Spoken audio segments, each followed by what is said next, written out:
Just realised I was holding that the wrong way around. Game of Thrones ice people. Things do happen, you know, that's what happens in books. Does that sound like an India book or does that sound like an India book?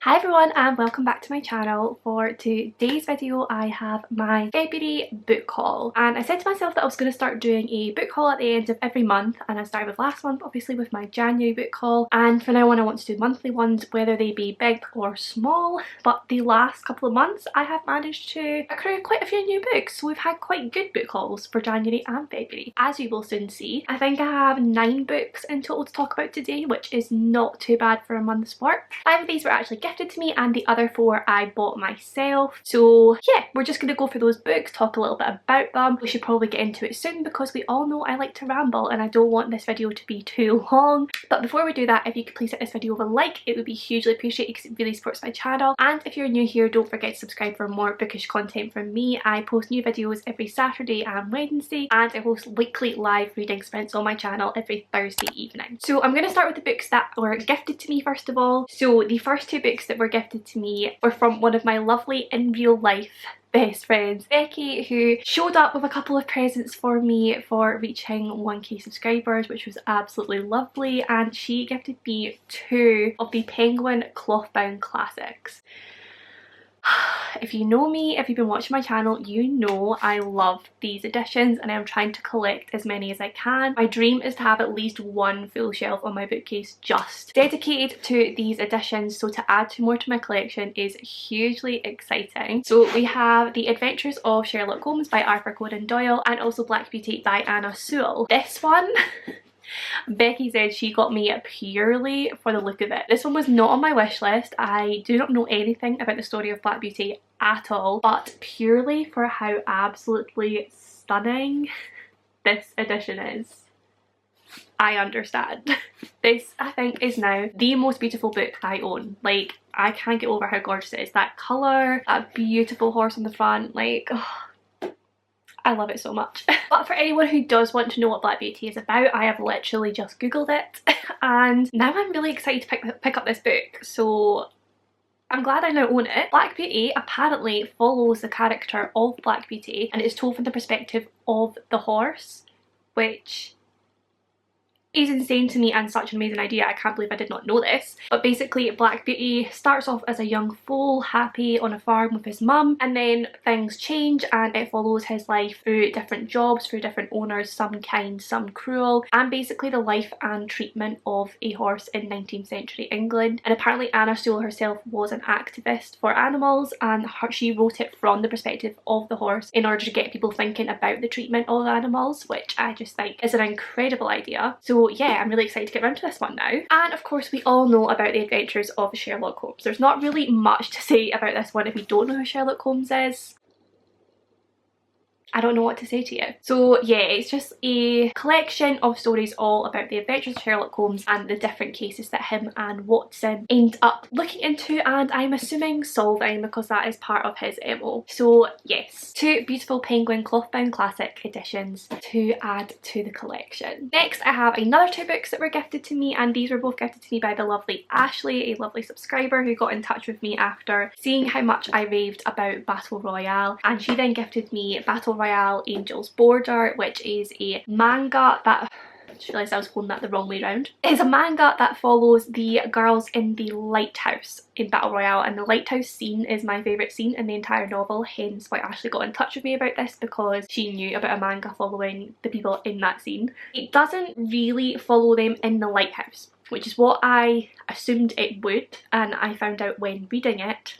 Spoiler, I have already read it. It did follow sort of a couple of their backgrounds and how they came to be here and why they are the way they are. You do get some little scenes of them in the lighthouse, but not as many as I had hoped. That's the only thing I'd say. So there's a part 1 and a part 2, and the first part follows one character who happens to be gay and in love with one of the other girls in the lighthouse but can never tell her because of all of the feelings surrounding her sexuality in this culture. And then also we have the second episode, which follows another girl who has an interesting relationship with another boy in the class on the island. Yeah, a very awful summary of this book.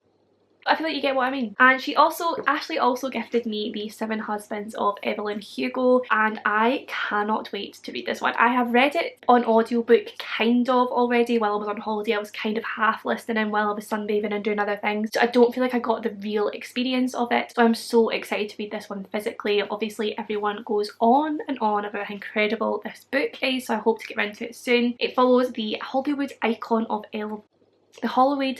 It follows the Hollywood icon of Evelyn.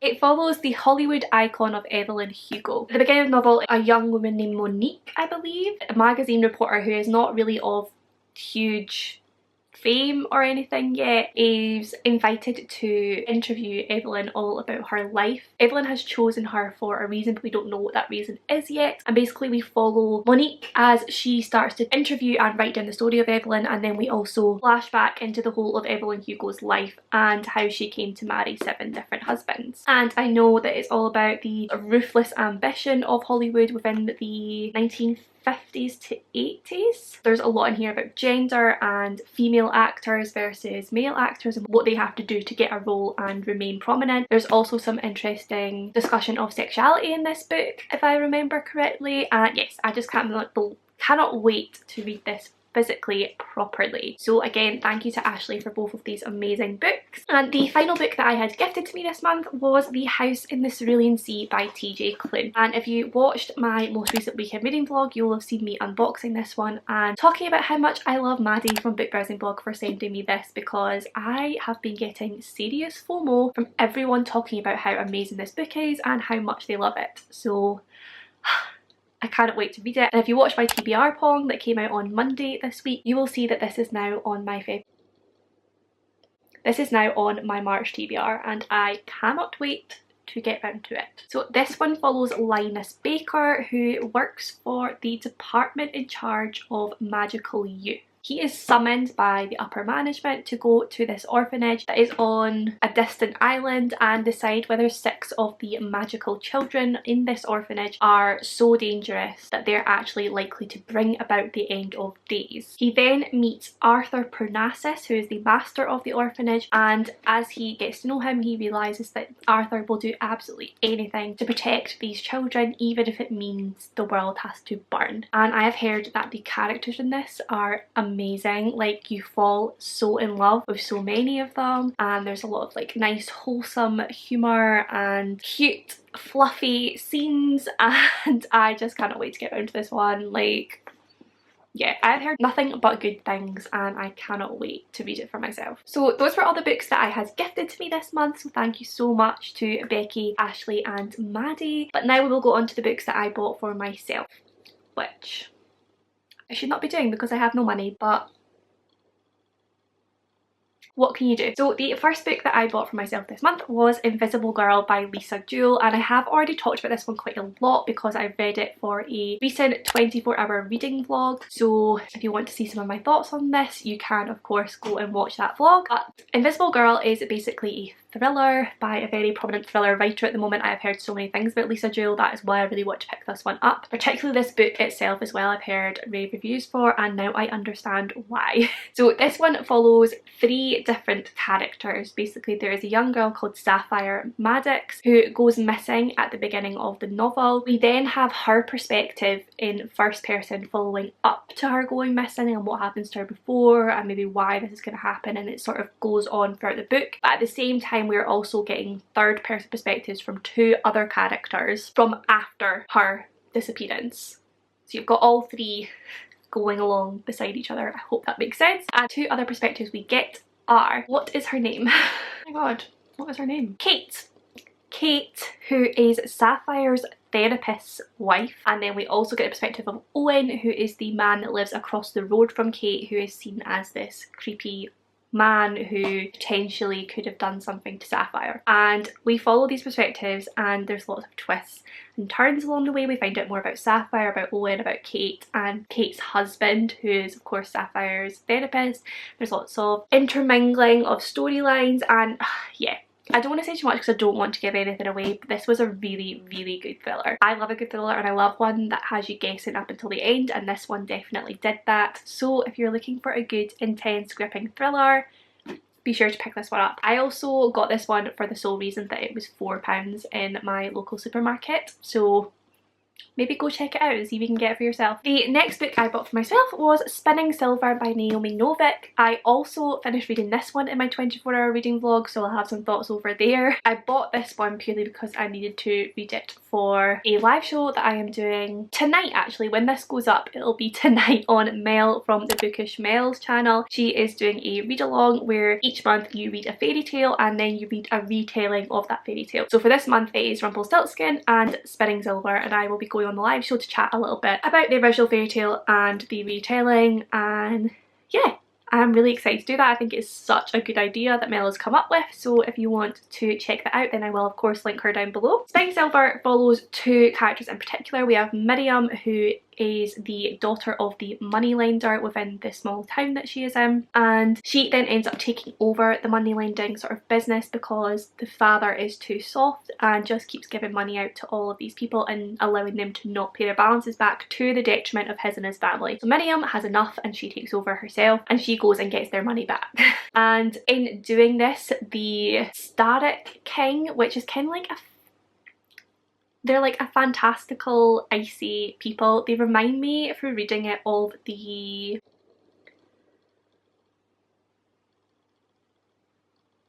what are they called? Ah, in Game of Thrones, what are they called? I'll have to Google it. This is ridiculous. Game of Thrones ice people.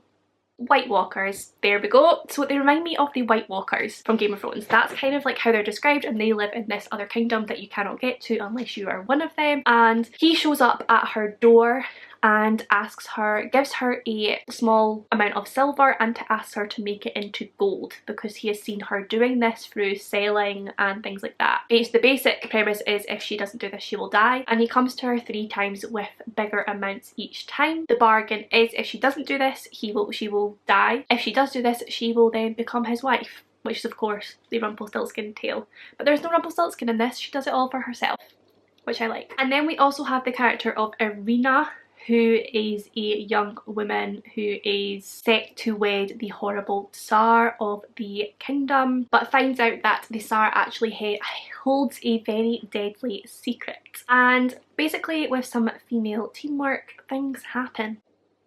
Things happen. I think that's like the worst explanation of a book I've ever used, but things do happen, you know, that's what happens in books. But yeah, basically it is a very fantastical, interesting, feminist retelling of Rumpelstiltskin. I'm not going to say any more about this one because this is just supposed to be a haul, so if you want to know more of my thoughts then do go to my 24-hour reading vlog. The next book that I picked up in February was of course Battle Royale by Kashun Takami. I of course picked this up to take part in Maddie and Spoops' Burned Books Club book pick for the last 2 months. They do bi-monthly book picks and this was the one for January and February. And if you don't know, Battle Royale basically follows something called the programme, where a classroom of children are taken to a remote island and forced to fight to the death with only one survivor. And we follow one of these classes. There are a few classes that go every year and we follow one of these classes and a few key characters within it, but we also get a bird's eye view of everything happening on the island and all of the death and all of the violence, and it is a very, very fast and gripping and interesting read. Of course I've already read it, so again I can give you some quick thoughts on this, but if you like violence and you like drama and gripping tense detail then be sure to pick this one up because it's a good one. Also, I also read this for a weekend reading vlog, which I will of course link as well because you can have more of my thoughts in that if you want to. The final book that I picked up in February was the Gilded ones by Namina Forna. This book I have heard so many people talking about recently, and again I was in my local supermarket and this bad boy was sitting there for £4.50. Can we appreciate how beautiful this book is? For £4.50. Especially these edges. Can we just appreciate how absolutely bloody beautiful this book is? I still haven't gotten over it. So yeah, I do like to stare at this book, I'm not gonna lie, it is beautiful, I can't get over it. But I picked it up, 1 because of the price, 2 because of the beauty, 3 because everyone is talking about it at the moment. This one I literally know nothing about other than that people have said it's really good. So I'll read the blurb, which is really small, but I don't want to know any more because I really want to go into it quite blind and not have this huge assumption of what it's going to be about, because I have been really bad recently for going into books with assumptions of what's going to happen or what sort of story it's going to be, and then being wrong and that ruining my experience of the entire book. I've done it with a few books recently and it's really starting to annoy me. So I want to start going into books more blind if possible to stop that from happening. This one says, are we girls or are we demons? Are we going to die or are we going to survive? In this bold and immersive fantasy, a young heroine fights to save a world that would dare tame her and discovers she is her own fiercest weapon. I mean, does that sound like an India book or does that sound like an India book? Like, we love a bit of fantasy and of course we love a strong female character. So it sounds like a bit of me, I'm not gonna lie, and I am very excited to pick it up. Hopefully it sounds like a bit of you as well and this haul has been good for you. But yeah, beautiful, stunning book that I cannot wait to get round to. So that is it for the books that I bought and received in February. I hope you enjoyed this video. I hope you got some ideas for some good books to haul yourself, or even just got more excited about the books that you already have. I don't know. But if you did enjoy this video, then do please give it a big thumbs up. Subscribe for more bookish videos from me. Comment down below with any of your thoughts and feelings, and I will see you in my next one.